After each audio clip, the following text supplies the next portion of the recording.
এখনকার বাচ্চারা মোবাইলে যা দেখে তাই শিখে আর সেটারই আবদার করে। ফারিন ইদানিং আমাদের দুজনের কাছে আবদার কেন তাকে বার্থডে সারপ্রাইজ দেই না। অনেক দিন বলার পর যখন দেখতেছে যে আমাদেরকে বুঝাইতে পারতেছে না, তখন সে আমাদেরকে শিখিয়ে দিচ্ছে যে আমি একবার একজনের বাসায় যাব আর ওই ফাঁকে তোমরা রুম সাজিয়ে অ্যারেঞ্জ করে আমাকে তোমরা সারপ্রাইজ দিবে।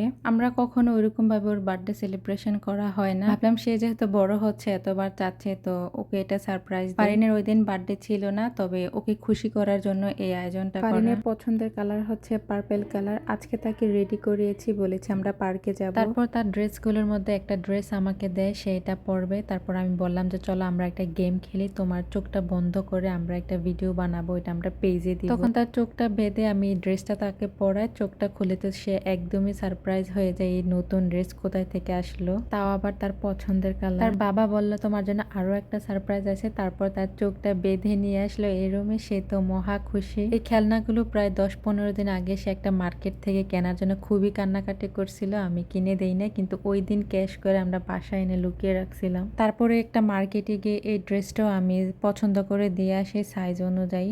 সজলকে বলছিলাম তুমি হোটেল থেকে যাওয়ার সময় ড্রেসটা নিয়ে যাবে, কিন্তু ও যেদিন ড্রেসটা কিনতে যায় ওই দিন দেখে যে ওই ড্রেসটার থেকে এটা আরো সুন্দর। তারপর আমাকে ড্রেসের ছবি পাঠা, আমার অনেক পছন্দ হয়, বলছে হ্যাঁ ওকে এটাই নিয়ে আসো, এটা অনেক সুন্দর। তারপর আগের দিন রাত্রে এই কেকটা অর্ডার দিয়ে রেখেছিলাম পার্পেলের মধ্যে। বাচ্চাদেরকে আসলে বার্থডে ছাড়া ওদেরকে এইভাবে সারপ্রাইজ দেওয়া যায়। বার্থডেটা যেহেতু আমাদের ধর্মে এটা জায়েজ নাই, তারপরে বাচ্চাদের যেহেতু মোবাইলে দেখে এগুলো শিখে যায়, বার্থডে প্রোগ্রাম ছাড়া ওদেরকে এইভাবে সারপ্রাইজ দেওয়া যায়, ওরা ওইভাবে খুশি থাকে। আলহামদুলিল্লাহ ফারিন আজকে অনেক খুশি, আমরাও খুশি। আজকের ব্লগটা এই পর্যন্তই। আল্লাহ হাফেজ।